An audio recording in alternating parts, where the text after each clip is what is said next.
Dear student, कैसे आप लोग। हम लोगों ने प्रीवियस क्लास में इंट्रोडक्टिव फिजिक्स पढ़ा था। उसमें हमने हिंदी इंग्लिश मीडियम दोनों को मिक्स करके बताया था। उसमें बिहार बोर्ड के बच्चों के लिए भी था। आज भी बिहार बोर्ड के बच्चों को थोड़ा इम्प्रूव करने की कोशिश कर रहे हैं। आज डेफिनेशन हमने या जो भी टर्मिनोलॉजी है उसको इंग्लिश में लिखा है और हम बीच बीच में हिंदी में भी बात करेंगे। आज हम लोग टाइप्स ऑफ वेक्टर्स पढ़ेंगे। तो टाइप्स ऑफ वेक्टर्स में वेक्टर का रिप्रेजेंटेशन हमने प्रीवियस क्लास में आपको बता दिया था। तो सबसे पहला है इक्वल वेक्टर्स। नाम के अनुसार है, दो वेक्टर यदि सेम डायरेक्शन में और सेम मैग्नीट्यूड के हो जाए तो उसको हम लोग इक्वल वेक्टर कहेंगे। तो यहां वही हमने लिखा, the vectors are said to be equal vectors if they have same magnitude and same direction. इसका मतलब वैल्यू, परिमाप और दिशा दोनों समान होना चाहिए। इसको सिंपली हमने यहां पर एक वेक्टर ए और वेक्टर बी से रिप्रेजेंट किया। दोनों का पाथ लेंथ, दोनों का वैल्यू, दोनों को यहां से यहां तक ज्वाइन करें तो ये वैल्यू सेम है, डायरेक्शन भी दोनों का सेम है, इसलिए ये इक्वल वेक्टर होंगे। तो इक्वल वेक्टर को मैथमेटिकली हम लोग ऐसे लिखेंगे। अब इसी में इनका मैग्नीट्यूड और डायरेक्शन बदल जाए या कोई एक भी, या तो मैग्नीट्यूड या डायरेक्शन, उसको हम लोग अनइक्वल वेक्टर्स कहेंगे। तो जैसे यहां पर हमने एक वेक्टर ए दिखाया, दूसरा वेक्टर बी दिखाया, डायरेक्शन तो सेम है, दोनों राइट है, लेकिन ए का वैल्यू, ए का लेंथ और बी का लेंथ अलग अलग है। बी का लेंथ ज्यादा है, इसलिए ये अनइक्वल वेक्टर्स होंगे। या तो मैग्नीट्यूड अलग कर दो या उसके डायरेक्शन को अलग कर दो, तो उस कंडीशन में वो अनइक्वल वेक्टर हो जाएंगे। नेक्स्ट देखते हैं नेगेटिव वेक्टर। अब नेगेटिव वेक्टर का मतलब है कि मैग्नीट्यूड वही रहेगा। जैसे ये पेन है, पेन का ये वेक्टर को रिप्रेजेंट कर रहा है, जहां से ये स्टार्ट हुआ वहीं से इसको हम रिवर्स कर दें। तो यहां पर ये एक वेक्टर है, इस वेक्टर के डायरेक्शन को आप रिवर्स कर दो, लेकिन लेंथ उतना ही रहेगा, जहां से स्टार्ट है वहीं से वो भी स्टार्ट होगा। तो वहीं से स्टार्ट हुआ, डायरेक्शन रिवर्स हो गया, इसको हम लोग नेगेटिव वेक्टर कहेंगे। उसका वैल्यू उतना ही होगा। जैसे एक 5 न्यूटन का फोर्स पॉजिटिव एक्स डायरेक्शन में जा रहा है, उसका यदि हम नेगेटिव वेक्टर लिखेंगे तो -5 न्यूटन लिखेंगे। मैग्नीट्यूड तो 5 ही होगा, लेकिन डायरेक्शन यदि देंगे तो -5 और उसका डायरेक्शन होगा। यहां भी वैसे ए वेक्टर और उसको हम लोगों ने -a के इक्वल लिखा, वो नेगेटिव वेक्टर कहलाएगा। Modulus of A vector, modulus का मतलब मैग्नीट्यूड होता है, टोटल पाथ लेंथ, जिसको हम लोग मॉडुलस कहते हैं। अब इसको हम लोग ऐसे समझते हैं, जैसे मान लिया आप अपने घर से किसी पर्टिकुलर एक पॉइंट से दूसरे पॉइंट जा रहे हैं, ए से बी जा रहे हैं। तो ए से बी जब आप जाएंगे, इसका वैल्यू सपोज हमने लिख दिया 10 किलोमीटर।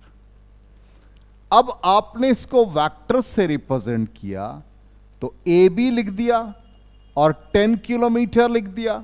तो मैथमेटिकली तो ये रॉन्ग हो जाएगा ना, क्योंकि आपने लेफ्ट साइड में वेक्टर लिखा, राइट साइड में तो ओनली मैग्नीट्यूड लिखा, तो ये तो मैथमेटिकली रॉन्ग है। तो आप इसको कैसे ठीक करोगे? तो आप इसका मॉडुलस ले लोगे। अब जब मॉडुलस लेंगे तो ये 10 किलोमीटर के इक्वल हो जाएगा, इसलिए इसका मैग्नीट्यूड मॉडुलस इसके न्यूमेरिकल वैल्यू को बताता है। इसको हम लोग मॉडुलस कहेंगे। नेक्स्ट हम लोग आते हैं नेक्स्ट टाइप में, यूनिट वेक्टर। नाम के अनुसार है, यूनिट वेक्टर का मतलब जिसका न्यूमेरिकल वैल्यू 1 और ये डायरेक्शन प्रोवाइड करता है। यूनिट वेक्टर को हम लोग कैप से रिप्रेजेंट करेंगे। तो वही लिखा है, unit vector is a vector of unit magnitude drawn in the direction of given vector. जिसका वैल्यू यूनिट वेक्टर को कैप से रिप्रेजेंट करते हैं, vector divided by magnitude of vector लिखते हैं। अब यहां पर इसको समझने के लिए, जैसे हमने कहा कि एक्सेलरेशन 5 मीटर पर second square positive x axis की तरफ जाता है, तो हम इसको वेक्टर फॉर्म में कैसे लिखेंगे? इसके लिए हमने यहां पे 3 डायमेंशनल यूनिट वेक्टर बना रखा। ये स्टैंडर्ड हमें याद रखना पड़ेगा कि x के along unit vector i cap, y के अलोंग j कैप और z के अलोंग k कैप होता है। और ये जितने भी यूनिट वेक्टर हैं सबके मैग्नीट्यूड 1 होते हैं, सबका न्यूमेरिकल वैल्यू 1 होता है। इसका काम डायरेक्शन प्रोवाइड करना है। तो यहां पर हम लोग जैसे कोई भी unit vector, suppose n cap है, तो यूनिट वेक्टर को कैप लगा देते हैं, कैप से रिप्रेजेंट करते हैं। ये cap vector upon magnitude of vector से रिप्रेजेंट होता है। इसलिए जब भी हम लोग वेक्टर लिखेंगे तो मैग्नीट्यूड के साथ एक यूनिट वेक्टर लगा देंगे। अब जैसे हमने लिखा एक्सेलरेशन, एक्सेलरेशन हो गया a, 5 हो गया इसका मैग्नीट्यूड, तो लेफ्ट साइड वेक्टर लगाया और ये यूनिट वेक्टर उस डायरेक्शन में होना चाहिए। तो ये हमें कहता है पॉजिटिव x की तरफ है, तो पॉजिटिव x के लिए यूनिट वेक्टर हमारा i कैप होगा, तो ये i कैप लगा देंगे, वेक्टर रिप्रेजेंटेशन हो गया। इसी तरह से मान लो आपने कहा कि सर 5 न्यूटन का फोर्स x एक्सिस के अलोंग है, तो आप इसको वेक्टर फॉर्म में बताओ क्या होगा। तो हम फोर्स लिखेंगे, यहां 5 लिखेंगे और ये x के अलोंग है, तो x के लिए यूनिट वेक्टर i ले लेंगे। तो इस तरह से यूनिट वेक्टर को हमने आपको एक्सप्लेन किया। नेक्स्ट आते हैं कि ये हमने लिखा था पोजीशन वेक्टर, बहुत इंपॉर्टेंट है। पोजीशन का मतलब है कोई भी पार्टिकल का पोजीशन जब भी हम लोग रिप्रेजेंट करेंगे तो हमेशा ओरिजिन के रिस्पेक्ट में रिप्रेजेंट करेंगे। जैसे हमने यहां पर लिखा है कि एक ऐसा वेक्टर जो पोजीशन बताएगा पार्टिकल का with reference to origin of the coordinate system, coordinate system के ओरिजिन के रिस्पेक्ट में। एज फॉर एग्जाम्पल यहां पर हमने पॉइंट ले लिया एक, जिसको हमने P से रिप्रेजेंट किया। अब इसका पोजीशन वेक्टर कैसे निकालेंगे? तो पहले हमको एक कोऑर्डिनेट सिस्टम चाहिए, तो ये कोऑर्डिनेट सिस्टम। अब इसको हम ओरिजिन से ज्वाइन कर देंगे, तो ओरिजिन से ज्वाइन किया, जिसका वैल्यू हम R वेक्टर ले लेंगे। अब इसका कोऑर्डिनेट सिस्टम से ये तीनों डायमेंशन में है, इसलिए इसका कोऑर्डिनेट x y z हो जाएगा, x y z। अब ये O से P एक वेक्टर बन गए, जिसको पोजीशन वेक्टर को R वेक्टर से ही रिप्रेजेंट करते हैं। अब लिखने का तरीका क्या होगा? x लिखेंगे। अभी जस्ट आपको बताया जब भी हम लोग x लिखेंगे डायरेक्शन देना है तो i कैप, y के अलोंग j कैप, z के अलोंग k कैप। तो यहां पर x लिखा तो i कैप, कॉमा की जगह प्लस हो जाएगा, फिर y j कैप, कॉमा की जगह प्लस z k कैप। अब इसका न्यूमेरिकल वैल्यू लिखना है तो r unit vector under root. अब i कैप का कोफिशिएंट x का स्क्वायर प्लस j कैप का कोफिशिएंट y का स्क्वायर प्लस k कैप का कोफिशिएंट z स्क्वायर। तो इस तरह से हम लोग इसका मैग्नीट्यूड निकालेंगे पोजीशन वेक्टर के टर्म में। तो ये हम लोगों ने पोजीशन वेक्टर को पढ़ा। ये देखिए हमने लिखा R vector is equal to X I cap plus Y J cap plus Z K cap, और इसका मैग्नीट्यूड आ गया under root X square plus Y square plus Z square. Next है डिस्प्लेसमेंट वेक्टर। तो डिस्प्लेसमेंट हम लोग कैसे निकालते हैं? एक पॉइंट से दूसरे पॉइंट को लेते हैं और फिर उसका वैल्यू निकालते हैं। तो जैसे यहां पर वही कहते हैं कि ऐसा वेक्टर जिसने ये बताना है कि किस डायरेक्शन में ऑब्जेक्ट अपने पोजीशन को बदलता है। तो सिंपली जैसे मान लिया P से Q के टुवर्ड्स आप गए, तो P से Q, तो हमको हर पार्टिकल का या हर पॉइंट का पोजीशन ओरिजिन से ही लेना है। तो हमने कोऑर्डिनेट सिस्टम बना लिया और पहला आपने स्टार्ट कहां से किया? P से स्टार्ट किया। तो P का पोजीशन लोकेट करना है ओरिजिन से, तो P का पोजीशन हमने R1 मान लिया। फिर हम लोग Q का पोजीशन लोकेट करेंगे, तो ये R2 एज्यूम कर लिया। डिस्प्लेसमेंट क्या होगा? PQ। उसको कैसे लिखेंगे? तो वेक्टर के रूल हैं कि यदि एक वेक्टर आपने लिखा, सपोज इस डायरेक्शन में एक वेक्टर लिया 1, दूसरा ऐसे 2 लेंगे, तो तीसरा रिजल्टेंट को शो करेगा। तो वैसे ही हम लोग यहां पर यूज करेंगे। अब यूज करने के लिए देख लीजिए, इसको हमने ओरिजिन PQ लिखा, तो फिगर के अकॉर्डिंग आप क्या लिखेंगे? OP plus PQ is equal to OQ लिखेंगे। इट मीन्स यदि हमें PQ निकालना है तो OQ माइनस OP लिखेंगे। अब इसको आप इजीली लिख सकते हैं। यदि PQ लिखना है तो आप ओरिजिन से इसको पहले लिखो, इसको बाद में लिखो।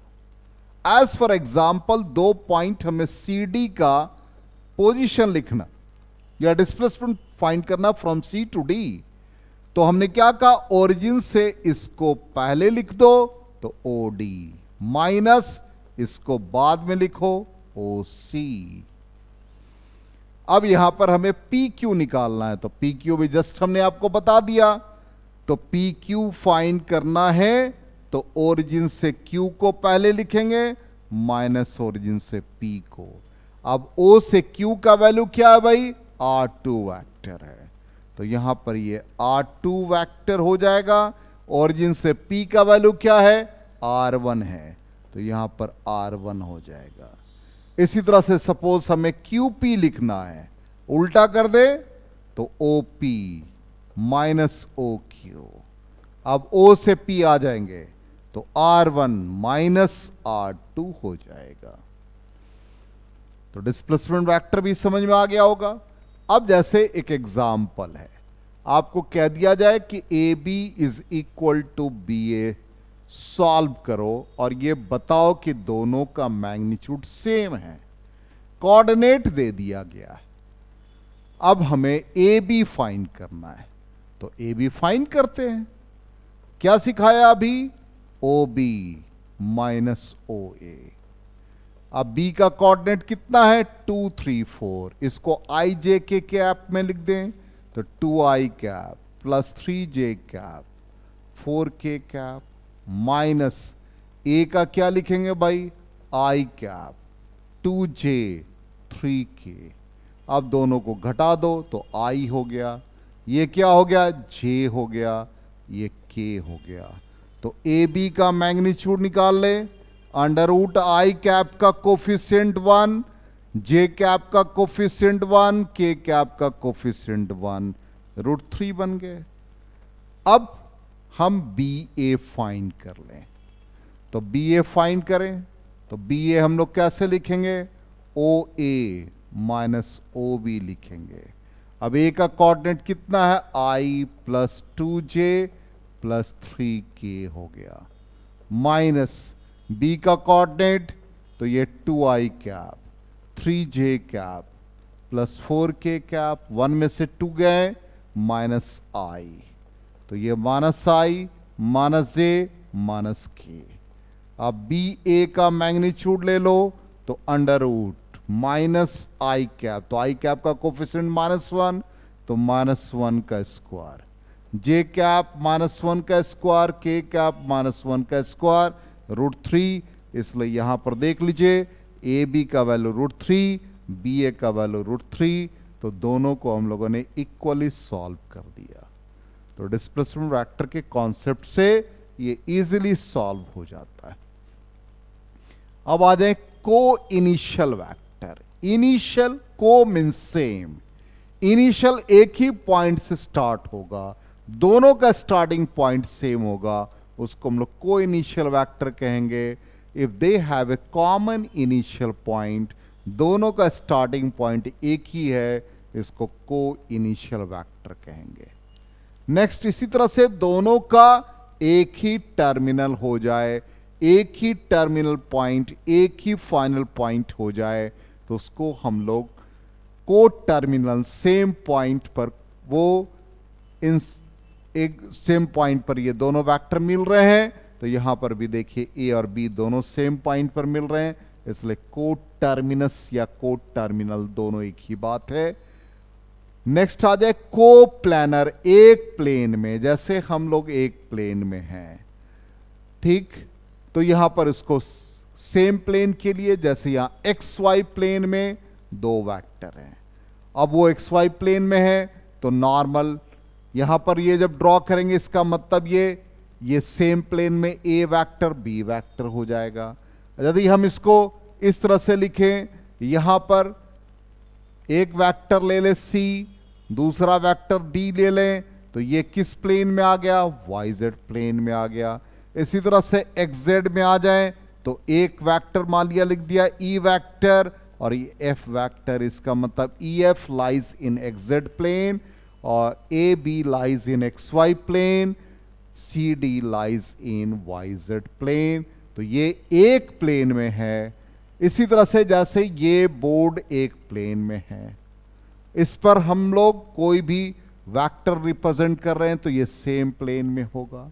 वॉल है तो वॉल पे यदि एक क्लॉक हैंग है तो उसका प्लेन अलग है, हम लोग खड़े हैं सिंपल एक सरफेस पे तो हमारा प्लेन अलग है। तो जो सेम प्लेन में वेक्टर होते हैं उसको हम लोग को प्लानर वेक्टर कहते हैं। नेक्स्ट आ जाए को लीनियर। को मीन सेम, लीनियर एक लाइन में सारे वेक्टर हो जाएं, तो जैसे ए वेक्टर बी वेक्टर, या तो सेम लाइन और पैरेलल लाइन, ये दोनों पैरेलल लाइन में हैं। इसी तरह से सी वेक्टर और डी वेक्टर, ये भी प्लेन। अब यहां पर कोलिनियर, सॉरी, अब यहां पर ये दोनों वेक्टर सेम लाइन और पैरेलल लाइन, और यहां पर पैरेलल लाइंस में हो और अपोजिट डायरेक्शन में हो तो भी कोलिनियर, लेकिन हम लोग उसको एंटी पैरेलल कहेंगे। आप ऐसे समझ सकते हैं, यदि आपको कंफ्यूजन हो रहा है तो ये कोलिनियर हो गए, सेम लाइन और पैरेलल लाइन।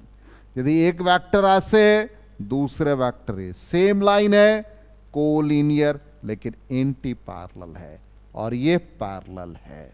इन दोनों के बीच का एंगल 0 डिग्री और इन दोनों के बीच का 180 डिग्री। इन सब को हम लोग कोलिनियर वेक्टर कहेंगे।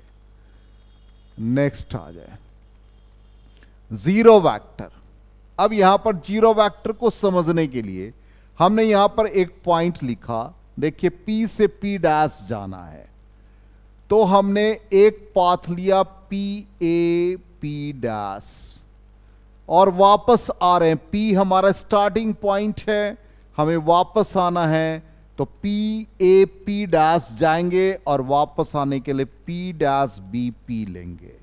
तो जब पी ए पी डैश जाते हैं, गौर से देखिएगा फिगर को, पी ए पी डैश जा रहे हैं और वापस जा रहे हैं, तो हमारा इनिशियल और फाइनल जब मिल जाता है तो वो रिजल्ट क्या देता है, जीरो वेक्टर। यही हमने लिखा है, देखिए क्या लिखा है, an object which is at पी, और ये P से P डैश जा रहा है, तो उस कंडीशन में हमने क्या लिखा, क्या डिस्प्लेसमेंट आएगा, तो डिस्प्लेसमेंट हमारा 0 आ गया। इसी को हम लोग नल वेक्टर कहते हैं। इसका मतलब आपने स्टार्ट किया किसी पॉइंट से और वापस उसी पॉइंट पर आ जाए तो डिस्प्लेसमेंट वेक्टर 0, इसलिए हम उसको नल वेक्टर कहेंगे और 0 वेक्टर कहेंगे। इसका मतलब 0 वेक्टर को आप सिंपली डिफाइन कर सकते हैं कि जिसका मैग्नीट्यूड 0 हो और आर्बिट्ररी डायरेक्शन हो, किसी भी डायरेक्शन में हो जाए। नेक्स्ट हम लोग अब इसी का एप्लीकेशन देखते हैं 0 वेक्टर का। एक और एप्लीकेशन देखते हैं, जैसे ए वेक्टर है। हम लोगों ने पढ़ा निगेटिव वेक्टर। यदि ए वेक्टर का सेम मैग्नीट्यूड ले लें निगेटिव वेक्टर, तो दोनों को जोड़ेंगे तो क्या होना चाहिए, 0 होना चाहिए। तो आप गौर से फिगर को देखिए, ए वेक्टर। अब इसके डायरेक्शन को हमने बदल दिया, ये निगेटिव हो गए माइनस से, दोनों को मिला दें क्या आ जाएगा, 0 आ जाएगा। इसलिए ए और माइनस ए का सम 0 वेक्टर। इसलिए किसी भी वेक्टर को 0 वेक्टर के साथ हम ऐड करते हैं तो वही वेक्टर होगा 0 का मैग्नीट्यूड 0। यदि किसी वेक्टर को 0 वेक्टर को किसी लैम्डा फैक्टर से या लैम्डा से मल्टीप्लाई करे तो 0 वेक्टर, ए वेक्टर को 0 से मल्टीप्लाई करे तो 0 वेक्टर, 0 वेक्टर का मैग्नीट्यूड 0 होगा। नेक्स्ट आ जाए फ्री और लोकलाइज्ड वेक्टर। ऐसा वेक्टर जिसका कोई फिक्स्ड लोकेशन नहीं हो, उसको हम लोग फ्री वेक्टर कहते हैं।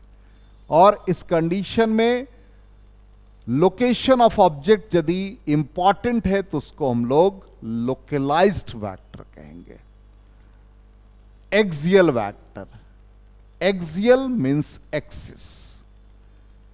अब ये एक्सियल वेक्टर हमेशा रोटेशनल इफेक्ट होगा। जैसे साइकिल में आप देखते हैं व्हील एक्सेल होता है, एक्सेल के अबाउट व्हील का मोशन होता है, तो उसी को हम लोग एक्सियल वेक्टर कहेंगे। As for example angular velocity, angular acceleration, जिसका रोटेशनल इफेक्ट हो। हम लोग पहले क्या पढ़ते थे, एक पार्टिकल स्ट्रेट लाइन में मूव कर रहा है तो डिस्प्लेसमेंट, वेलोसिटी, एक्सेलरेशन, ये सब पैरामीटर लिखते थे। अब किसी ऑब्जेक्ट का रोटेशन हो रहा है, जैसे फैन रोटेट कर रहा है किसी पर्टिकुलर पॉइंट के अबाउट, तो अपने रॉड के अबाउट फैन रोटेट करता है। तो उस कंडीशन में फैन के ब्लेड एंगल बनाते हैं, तो एंगल बन गया। जैसे यहां पर पार्टिकल ए टू बी गया तो लीनियर डिस्प्लेसमेंट, यहां पर ये ए टू बी गया तो एंगुलर डिस्प्लेसमेंट हो जाएंगे। यहां ए टू बी गया तो distance travel by time period हम लोग लिखते हैं वेलोसिटी। तो यहां पर angle subtended this by T, angular velocity omega. यहां पर v हमने s बाई टी लिखा तो यहां omega theta by T. Acceleration लिखते हैं v बाई टी, तो यहां पर एंगुलर एक्सेलरेशन लिख देंगे ओमेगा बाई टी। इसका मतलब ये सारे हमारे लीनियर पार्ट है और ये एंगुलर पार्ट है जिसमें रोटेशनल इफेक्ट होगा। इन सब को हम लोग, ये अल्फा हो जाए, ये ओमेगा हो जाए, ये सारे एक्सियल वेक्टर हो जाएंगे जिसमें रोटेशनल इफेक्ट हो। अब नेक्स्ट आ जाए हम लोग एक ऐसा क्वांटिटी जिसमें ध्यान देंगे, एक ऐसा क्वांटिटी जिसका अपना कोई डायरेक्शन नहीं हो और उसका वैल्यू डिफरेंट हो, डिफरेंट डायरेक्शंस में हो, उसको हम लोग टेंसर्स कहते हैं। इसलिए टेंसर्स ऐसे फिजिकल क्वांटिटी हैं जिसका अपना कोई स्पेसिफाइड डायरेक्शन नहीं हो, वो टेंसर्स कहलाएगा। इसको एग्जाम्पल में हमने लिखा है यहां पर मोमेंट ऑफ इनर्शिया, कंडक्टिविटी। अब जैसे आपको एक एग्जाम्पल दे रहे हैं, एक सपोज रॉड है, थिन रॉड है। इस रॉड को यदि हम इसके सेंटर के अबाउट रोटेट कराते हैं तो इसका वैल्यू आता है, आप आगे स्टडी करेंगे, अभी समझने के लिए ml²/12। लेकिन इसी रॉड को यदि हम एक एंड से रोटेट कराते हैं तो इसका वैल्यू होता ml²/3। क्वांटिटी एक ही है, मोमेंट ऑफ इनर्शिया, लेकिन इसके न्यूमेरिकल वैल्यू अलग अलग हो गए, different magnitude in different directions. इसी को हम लोग टेंसर्स कहते हैं। तो इस तरह से हम लोगों ने टाइप्स ऑफ वेक्टर को पढ़ा और उम्मीद करते हैं आपको अच्छे तरीके से समझ में आया होगा। आपने चैनल को सब्सक्राइब नहीं किया तो इमीडिएटली आप चैनल को सब्सक्राइब करें और अपने दोस्तों को बताएं। Thank you and good bye.